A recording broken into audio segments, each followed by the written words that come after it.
बहुत समय पहले की बात है। एक हरे भरे जंगल में अनेक जीव जंतु रहते थे।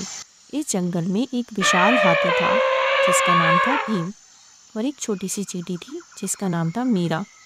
भीम जंगल का सबसे बड़ा और सबसे शक्तिशाली प्राणी था, जबकि मीरा जंगल के सबसे छोटे प्राणियों में से एक थी। इसके बावजूद उनकी दोस्ती बहुत गहरी थी। भीम एक दयालु और विनम्र हाथी था। वह सभी जानवरों की मदद करता और उनकी समस्याओं को सुलझाने का प्रयास करता।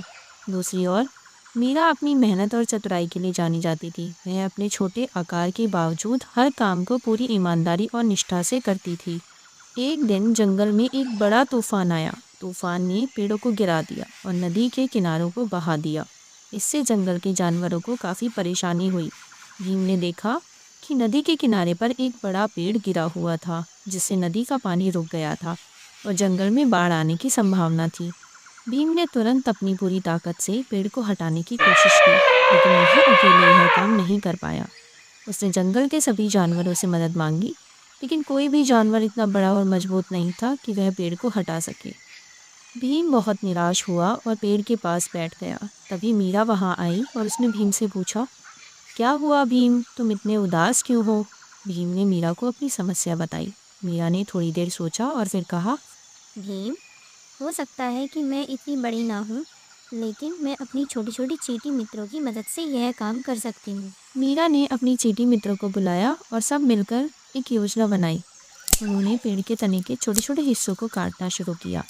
मीरा और उसके चींटी मित्रों ने मिलकर पूरे दिन और रात काम किया। उन्होंने धीरे धीरे पेड़ के तने को छोटे छोटे टुकड़ों में बांट दिया, जिसे भीम आसानी से हटा सकता था।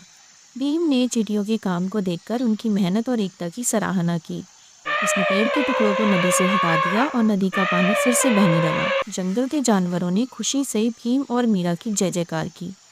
इस घटना के बाद भीम और मीरा की दोस्ती और भी मजबूत हो गई। भीम ने समझा कि सच्ची ताकत आकार में नहीं होती, बल्कि एकता, मेहनत और समर्पण में होती है। मीरा ने भी सीखा कि कोई भी काम छोटा या बड़ा नहीं होता अगर हम उसे पूरी लगन और मेहनत से करें। भीम और मीरा की दोस्ती जंगल में एक मिसाल बन गई।